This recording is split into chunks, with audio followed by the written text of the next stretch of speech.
अस्सलाम वालेकुम वरहमतुल्लाहि वबरकातुहू। हमारे नावल का नाम है वफा है ज़ात औरत की। आज मैं आपको किस्त नंबर 8 का पार्ट नंबर 3 सुनाऊंगी।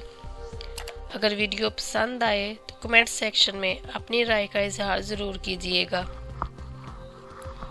अगर चैनल पर नए हैं तो चैनल को सब्सक्राइब करें, वीडियो को ज़्यादा से ज़्यादा लाइक और शेयर करें। तो सुनते हैं किस्त नंबर 8 का पार्ट 3। मानो इसे मुंह फुलाए माँ की मौजूदगी में मिली, वो इसे मनाने की पोजीशन में नहीं था। ये काम तन्हाई में बेहतर तौर पर सर अंजाम दिया जा सकता था, मगर तन्हाई मिलने से पहले इसे शकील मिलने के लिए आ पहुंचा। अरे शकील मियाँ, पूरे मौलवी बन गए हो। वो कई माह बाद शकील को देख रहा था। हालांकि फ़ोन पर अक्सर इनकी गुफ्तगू होती रहती थी, मगर शकील ने कभी इसे दाढ़ी रख लेने का सरदा नहीं सुनाया था। शकील मुस्कुराया। तुम्हें हैरानी हुई या परेशानी? परेशानी यार, तुम्हारा कारोबार मंदा पड़ जाएगा। कारोबार?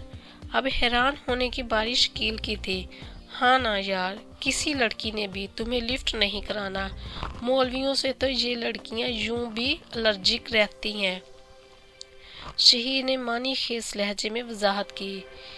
इसीलिए तुम्हारी दाढ़ी का हुजम कम होता जा रहा है। और शकील की लतीफ चोट पर दोनों कहका लगाकर हंस पड़े। वैसे मैंने दाढ़ी कटाई तो नहीं,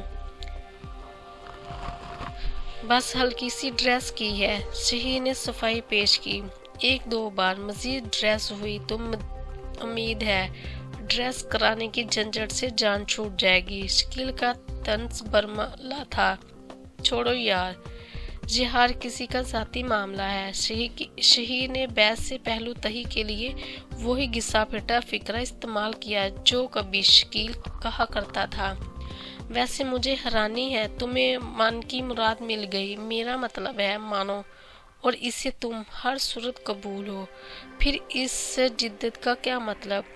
वो इतनी आसानी से इसकी जान छोड़ने वाला नहीं था। कहीं किसी डायरेक्टर या प्रोड्यूसर ने तो नई पट्टी नहीं पढ़ा दी। मेरे थोबड़े से हट कर किसी मौजू पर बात हो सकती है। शहीर चिढ़ गया। अच्छा, फिल्म कब आ रही है तुम्हारी? शकील को शायद इस पर तरस आ गया था। साल भर तो लग ही जाएगा। फिल्म लिखने में 1 साल? इसके लहजे में हैरानी थी।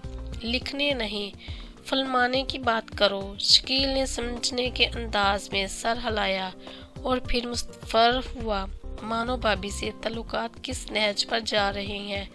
वही झगड़े जो अब समझदार हो गई हो। बच्चियां माँ बनकर ही समझदार होती हैं। और मानो की खुशकिस्मती कि इसे आते ही पले पलाए बेटे मिल गए। गोया अब जिद नहीं करती। मेरा ख्याल है जिद्दी होते हुए समझदार होने में कोई टेक्निकल कबात नहीं पाई जाती। शकील मुस्कुराया। मेरा मतलब है बेजा जिद से था। शहीर ने फलसफा झाड़ा। जिद होती है, चाहे बेजा हो या बरमला। गलत। बरमला जिद असूल कहलाती है और बेजा जिद को हट दर्मी कहते हैं। शहीर मुस्कुराया। बस हट दर्म वो पहले से थी और अब असूल वाली हो गई है, और इसकी हट दर्मी भी खत्म नहीं हुई। तो यूं कहो ना, बचपना खत्म होने में नहीं आ रहा। समझदार तो ना हुई ना? नहीं यार, शहीर संजीदा हो गया। बहुत समझदार, फर्माबरदार, खिदमतगार और बख्तावर शरीक के सफ़र मिला है मुझे। मेरे वालिदैन को सादतमंद बेटों को शफीक माँ मिल गई है। बस मेरे बारे हद से ज़्यादा हसास है और मेरा किसी लड़की से बातें करना बर्दाश्त नहीं करती। तो ना करो गैर लड़कियों से बातें। शकील ने मुंह बनाया। एक मानो काम है तुम्हारे लिए। यार, मेरे काम की भी मजबूरी है ना। शहीर ने गुंजाइश निकालना चाहिए। लिखारी साहब, मजबूरी के बाद चत और हज़े नफस की गपशप में नुमाया फ़र्क है। मौलाना साहब, फजूल की बातों के लिए मेरे पास बिल्कुल वक़्त नहीं है। काफ़ी काम पड़े हैं, करने को। तुम अनिला भाभी की खैरियत से आगाह करो और फूटने वाली करो। अल्लाह पाक का शुक्र है कि मैंने इससे शादी कर ली। यकीन मानो दुनिया ही में जन्नत मिल गई। और वो पिंकी, चंबेली, फरी, सोनिया वगैरह का क्या हाल है? शकील खसिया कर बोला, बस यार हमाकतें याद ना दिलाओ। खैर हमाकत तो इसे नहीं कह सकते। शहीर गुज़िश्ता 2-3 दिन की कारगुजारी याद करके इसे तसल्ली देने लगा। अलबत्ता फितरत कह सकते हैं। और फितरत से किसको मुफर है क्या? शकील चलाया, बेहजाई और बदकारी कैसे फितरत हो गई? फितरत शादी है मियाँ, शादी समझे यार। औरत मर्द की ज़रूरत है। शहीर ने अपने मौक़िफ़ का कमज़ोर सा दफा किया। तो बीवी औरत ही होती है ना? इसके लहजे में तंज की काट आसानी से महसूस की जा सकती थी।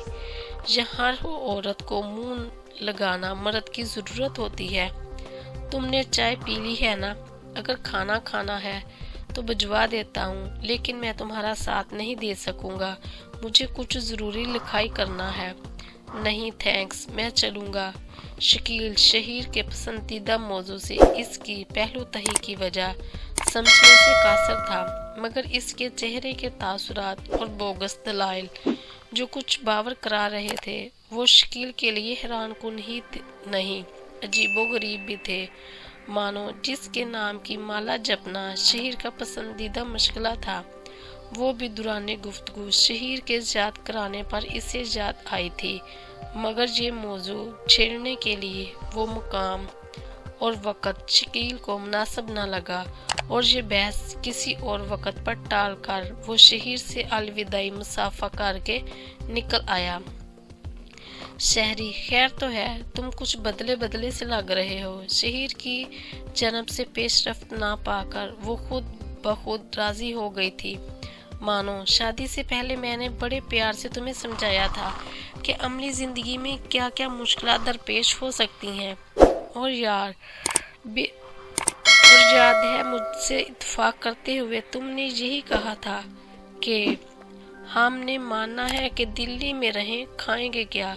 और अब तुम्हें वो वादे वही भूल गए। मैं लिखारी हूँ और लिखारी पब्लिक प्रॉपर्टी होता है। फिर मुझे अपने काम के सिलसिले में कई लोगों से राब्ते में रहना पड़ता है, जिसमें सिनफ़े मुखालफ की तादाद कुछ ज़्यादा ही है। जबकि तुम हर लड़की को यूं देखती हो जैसे वो तुम्हारी सोकन हो।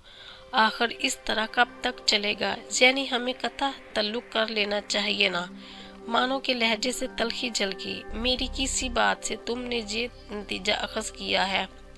शहीर को भी गुस्सा आ गया था। लड़कियों से रवाबित का एतराफ़ पब्लिक प्रॉपर्टी, और ऐसा कब तक चलेगा कि अल्फाज तुम्हारे नज़दीक क्या मानी रखते हैं। शहीर को एहसास हुआ कि वो नादस्तगी में कुछ उल्ट बोल गया है।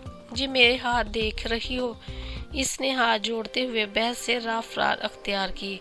मानो ने बिखलाफ तवक्को बहस करने के बजाय इसके हाथों को थामकर आंखों से लगाया और फिर इसकी हथेलियों को होंठों से छूते हुए बोली, शहरी I love you so much, I know. मानो को माइल बकरम देखकर इसने इत्मीनान का सांस लिया, मगर इनकी ये सुलह आर्जी साबित हुई। इतवार का दिन घर में गुजार कर वो सोमवार के दिन सुबह सवेरे लाहौर रवाना हुए। घर में पहुंचते ही मानो फ्रेश होने के लिए बाथरूम में दाखिल हुई और फिर बगैर किसी तखीर के बाहर निकली। इसने हाथ में गहरे नीले रंग की अंगियां उठाई हुई थी जो लामुहाला नाजली की थी। ये क्या है? किसका है? मानो के होंठों से वहशत ज़दा आवाज़ बरामद हुई। शहीर हक्का बक्का रह गया था।